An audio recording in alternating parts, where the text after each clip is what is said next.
भारत को जंग में दिया गया जवाब तारीख में हमेशा याद रखा जाएगा।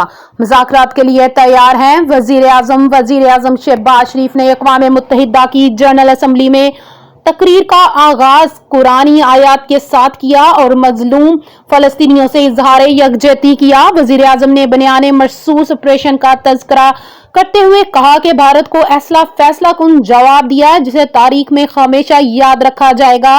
उन्होंने मजीद कहा कि मुसल्लह अफवाज ने फील्ड मार्शल आसिम मुनीर की क़यादत में जुर्रत और बहादुरी का बेमिसाल मुजाहरा किया। वजीर आज़म शहबाज शरीफ ने कहा, भारत ने आलमी कवानीन की खिलाफ वर्जी करते हुए शहरी इलाकों पर हमले करके मासूम शहरियों को निशाना बनाया।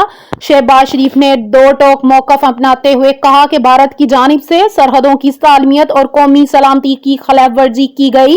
वजीर आज़म ने कहा कि इस मौके पर पाकिस्तान ने अक़वाम मुत्तहिदा के चार्टर के आर्टिकल 51 के तहत अपना हक दिफा इस्तेमाल किया। पाक फ़िज़ाइया को खराज तहसीन पेश करते हुए वज़ीर आज़म शहबाज शरीफ ने कहा, air chief marshal Zaheer Ahmed Babar की क़यादत में शाहीनों ने दुश्मन को अपनी महारत से ज़ेर कर दिया। वज़ीर आज़म शहबाज शरीफ ने कहा कि पाक फ़िज़ाइया ने भारत के 7 त्यारों को मलबे का ढेर बनाया, जिस पर जनरल असम्बली का हाल पाकिस्तान जिंदाबाद के नारों से गूंज उठा।